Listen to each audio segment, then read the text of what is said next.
तुमचं शिक्षण काय झालं आहे पहा, सांगा पहिले. माझं शिक्षण MA MPhil BEd आहे. नोकरीचं नाही जुळलं? नोकरी होती 1 वर्ष बरोबर वर्धेले, बरोबर. लेक्चररशिप. अच्छा. तर श्री संत गुणवंत बाबाच्या बाबतीतला जो प्रसंग घडला तुमच्या वडिलांसोबत तब्येतीचा, ते हो, सांगा. तो बाबाला जेव्हा दवाखान्यात ॲडमिट केलं होतं, बरं, काय झालं त्या होतं त्यांना? काटा रुतला होता मामूली. असं काय? तर तेव्हा ते डॉक्टर म्हणे गॅगरिंग होते, पाय तोडा लागते म्हणे. मग त्यावेळेस मी गुणवंत महाराजजवळ गेलो बरं आणि मामा शंकर महाराजजवळ गेले. बरं. तर तिकडूनही तसाच निरोप आला की पाय तोडा लागत नाही. हो. इथूनही बाबाजीनं 20-20 शब्द 3 वेळा लिहिला, कोणत्या गुणवंत बाबा? गुणवंत महाराजनं. विष विष. हो, म्हणजे हे डॉक्टर म्हणे ना, हो. पॉयझन होते, सगळं गॅगरिंग होते, बरोबर. तुले काही. तर तो लिहिल्यावर तो खोडला, म्हणजे मग तिथूनच आशीर्वाद भेटला ना आपल्याला. हो, विष होत नाही बात आहे. हो हो. तर ज्यावेळेस मग तिथून मी दवाखाना तो बदलवला, मग उद्धव देशमुखच्या दवाखान्यात आलो अमरावतीतच. बरं. त्याच्यानंतर मी म्हटलं तुम्ही फक्त ड्रेसिंग करा. तर ड्रेसिंग केल्यावर तोही एक स्टेपमध्ये आला की बा पाय तोडाच लागते हा. असं काय? तर जेव्हा बाबाजीजवळ गेलो तर बाबाजी म्हणे म्या काय गधे चारले काय म्हणे, असा कसा तोडा लागते म्हणे, बराच होते म्हणे. बस. आणि तिथून मग तोचाही दवाखान्यात सुटला, याच्या हाताला काही यश येणार नाही बा. हो. मग शेवटी आम्ही बेलसरेच्या दवाखान्यात गेलो. बरं. पाथरे मामाला माहीत आहे, पाथरे मामा नेहमीच राहे आमच्यासोबत. आम्ही राठीनगरमध्येच राहू ना शिक्षणासाठी. हो, हो. सांगत तर होते. हां, बरं. तर त्यावेळेसही बाबाजीनं मग तसा शब्द दिल्यावर पाय तोडाच नाही लागला, आपोआप दुरुस्त झाला. अमरावतीत बेलसरे डॉक्टरच्या हाताला यश आलं. तिथं अलीकडेच तुम्हाला सांगू इच्छितो सगळ्या लहानू भक्तांना की अलीकडेच एक लहानूजी बाबा आणि श्री संत गुणवंत बाबा यांची चर्चा सुरू आहे. खुशाल बाबा त्यांचे गुरु हा हा गुणवंत बाबा. चर्चा सुरू आहे. तो फोटो नेमका लाखनवाडीतला आहे की टाकरखेड्यातला आहे हे माहिती नाही. त्या काळातल्या स्त्रिया भगिनी वगैरे अशा आजूबाजूला आहेत. आपण या मुलाखतीमध्ये तो फोटो सुद्धा डिस्प्ले करू. तर लहानूजी बाबांचं आणि श्री संत गुणवंत बाबांचं सख्य होतं. संतांचे अंतर कनेक्शन आपल्याला समजत नाही, एकच कनेक्शन आहे सगळे. तर आणखी तुम्हाला आठवणारे काय जे प्रसंग आहे, आता हे जे मंदिर उभारणी केली तुमच्या गावामध्ये, हे मंदिराची जेव्हा असं आहे त्याला प्रेरणा देणार मंदिर छोटंसं मंदिर, त्या बबन बाकरे म्हणे तुम्ही गुणवंत महाराजचे भक्त आहे, तुमच्या गावातलं हे झोपडीच होती तिथे. तर मग पहिल्या मीटिंगमध्ये असं ठरलं, आम्ही सगळे मेंबर होतो म्हणजे जेवढे भक्त आपले, की बा तिथपर्यंत भिता उभ्या करा. तो बबन बाकरे म्हणे मी 3 देऊन दे. तर मग मी जेव्हा वडापाशी गेलो तर वडापाशी अशी सवारी आली. तर त्या सवारीत असं म्हणे की पाटील तुम्ही मंदिर बांधणं चालू केलं. अरे म्हटलं हे तर काही झाली बेटी, बाबाजी असं कसं म्हणून राहिले मंदिर, खरीच आपण मंदिर बांधणं, पण मंदिराजोगतच झालं पाहिजे म्हणे. म्हटलं कसं होईन बा, गरिबी सगळे गरीब लोकच आहे तिकडले, तर कसं बा. पण ते बाबाजीनं करून घेतलं. मग कोण पैसे देईन, स्लॅबच्या वेळेस कोण पैसे देईन किंवा वर्गणी, ते सगळं आतापर्यंत करून घेतलं. म्हणजे मग ते संताचीच आशीर्वाद आहे ना.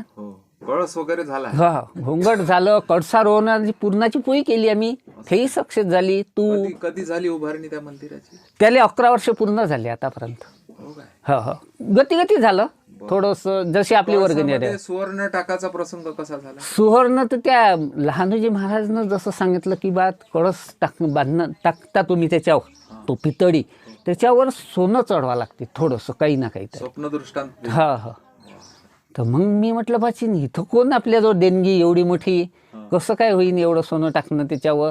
मग एवढंसं टाकलं आहे तो किंवा. तर इथंही म्हणे आपल्याला की सोनं चढवाच लागते, गुलाबराव खोडेवाले. हा हा. नेर पिंगळाचे इथेही भक्तच होते की नाही. आता ज्यावेळेस भगवंतराव पावडे स्वतः आपल्या घरी आले आहे ना, फोटो घेऊन पाठवलं होतं त्यावेळेस लहानूजी महाराजनं.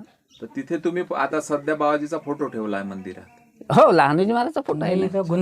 गुणवंत महाराजचं मंदिर होय, पण लहानूजी महाराजचे आहेत, भिकाजी महाराजचा एकत्रच आहे. कारण महा असा अंदाज आहे की भिकाजी महाराज जवळ आम्ही जातोच. हो, सांगा ना. तर भिकाजी महाराज जवळ जातो तर तेव्हा बाबाजी जवळून तो कारागीर आला. इच्छे तर लय, कोणी 51,000 सांगे, कोणी 35,000 सांगे, एवढे तर पैसे कारागीर पाठवल्यासारखं तो झालं. कारागीर पाठवल्यावर त्याला जेव्हा जीव खाऊ घातलं तोही लय रुपये सांगे तिथं. घरी आल्यावर त्याची बुद्धी पलटली. आणि तुमच्या वडिलांना जो शब्द दिला होता लहानोजी बाबांना ते सांगा ना, काय म्हणे ते मगाशी ते तुम्ही बोलले.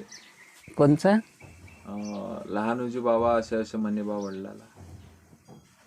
नाही, हे गुणवंत महाराज म्हणणं मोठ्या दरबारातून आले आहे बा तुम्ही. गुणवंत बाबा म्हणे. गुणवंत बाबा म्हणत जाय स्वतः तुमच्या वडिलाला वडिलाले का मोठ्या म्हणजे पूर्ण वडिलाचं नाव. सुखदेवराव नथुजी चौधरी. अच्छा. हो, हे दर्शनाला जेव्हा जाय- जेव्हा आम्ही पहिल्या बा म्हणे असे कसे संत आहे बा, तर आम्हाला जेव्हा मला घेऊन गेलो होतो मी की चला बा, तर मग हे गेल्याबरोबर दर्शन करायला गेल्याबरोबर बाबाजी म्हणे मोठ्या दरबारातले आले ना म्हणे हे. असं काय? हो, मोठा दरबार म्हणजे लहान लहानजी महाराजचा. असं. हा, असं त्यावेळेस बाबाले म्हटलं. तुम्ही इथे कोणते कोणते उत्सव करत असता मग? मी एक दिवस वाढदिवस करतो दर साल. 11 वर्ष झाले वाढदिवस करतो. असं. हो, तर तो एक कळसा रोवण्याचा कार्यक्रम केला की नाही आम्ही, तेव्हा पूर्णाची पोई केली. आता मूर्त स्थापनेचा कार्यक्रम करायचा प्लॅनिंग आहे, तर वर्गणी चालू झाली आमची. हो, मग वर्गणी आपण ते देव करतात. पुढे मागे ते लहानोजी महाराजाची तिथे मूर्ती बसवता येते ना. हो. गुणवंत महाराजची बसवत आहे. पण बसवायची असं सुरू आहे अंबादास महाराजचाही चमत्कार आहे कानोलीच्या. कानोलीच्या. असं काय? त्यांचं सुद्धा दर्शन झालं हो आहे. हो, म्हणजे मोजरीले मी ट्रॅक्टर नेलता ह्या. असं असं. मग ते आले त्या तिथे येत असतात, पूजेला येत असतात. हो, मग ते त्याच्यासोबत हिंडलो. हापूस आंबे ठेवे, केळे ठेवे, असं साऱ्या. मग कोण आहे म्हटलं तुम्ही ओळखा बा. हा. मग झाला. मग नंतर इकडल्या समाधीवर गेलो. हो. गेले तर मग ट्रॅक्टर मी तिथं लावला, पाणी मानी शिपलो. हम्म. मग ते बाहेर निघाल्यावर त्यांनी म्हटलं 5 टिक्के लावा. माझ्या इकडे पाहिलं तो याच दोस्त आहे बे म्हणे, मला काय मागतो म्हणे, असं असं. कानोलीला या लागते म्हणे. म्हटलं माझ्याजवळ पैसे नाही, आपोआप येणं होते म्हणे. त्या महाराजनं 50 रुपये एका त्या माणसानं भिकाऱ्याला दिले. हो. ते 50 रुपये फेकले. 500ची दे म्हणे हिरवी नोट. त्या भिकाऱ्याला 500ची नोट माया देखत दिली. नंतर मग या सप्टेंबर महिन्यात तिचे पुजारी आहे ना टाकरखेडचे, हो. ते म्हणे पाटील म्हणे आपल्याला कानोलीला जावं लागते म्हणे पालखी. म्हटलं माझ्याजवळ पैसे नाही. पैशाची कायले काळजी करता म्हणे, हे LP उभी आहे म्हणे. हम्म. मग त्याच्याबरोबर मी पालखी कानोलीला गेलो. असं. कानोलीला गेल्यावर पाया लागलो. आला म्हणे. म्हटलं आलो म्हटलं बाबा बोलावलं का म्हणे, कसा आला म्हणे, बिगर पैशात म्हणे. पैशात आलं तर मग पेढे खाऊ घातले. नंतर अधिक पाया लागला तर बुंदी खाऊ घातली. बुंदीचे लाडू 2 घंट्यानं. मग चांगलं संस्थान आहे. हा संस्थान आहे भरपूर. आणि नंतर मग त्या हनुमानजीच्या मंदिरात मी कापूर लावला, हे लावलं, जेवलं, झोपलो. जेवलं, झोपल्याच्या नंतर 3:30 वाजता अधिक उठलो. उठल्यावर मग अधिक ते महाराज आले. मग बाकीचे लोक 5,000 रुपये देऊन आले, कोणी 1,000 रुपये देऊन आले. एक म्हणे मै पोरगी इथं गेली, कर्नाटकमध्ये गेली, तिथं हे झालं पाहिजे, तसं झालं पाहिजे. माझ्याजवळ पैसे नव्हते. लहानोजी महाराजचा फोटो घेतला, त्याच्यात 10 रुपये ठेवले. 10 रुपये ठेवले, असे पाया लावला. एक काय म्हणे माणूस, बाबू झालं असं म्हणे. म्हटलं कोण उठू, माझ्याकडे अंबादास महाराज टकटक पाय, कोण उठू म्हटलं. तुम्ही पैसे दिले काय, संत विकत घेतला काय म्हटलं. कानोली महाराजनं माझ्या खांद्यावर हात ठेवला आणि कारी पंत नेलं. असा टाईट राह म्हणे, आपला गुरु हलका नाही म्हणे. कोण आहे म्हणे, लहानोजी महाराज. श्री संत लहानोजी महाराज की जय.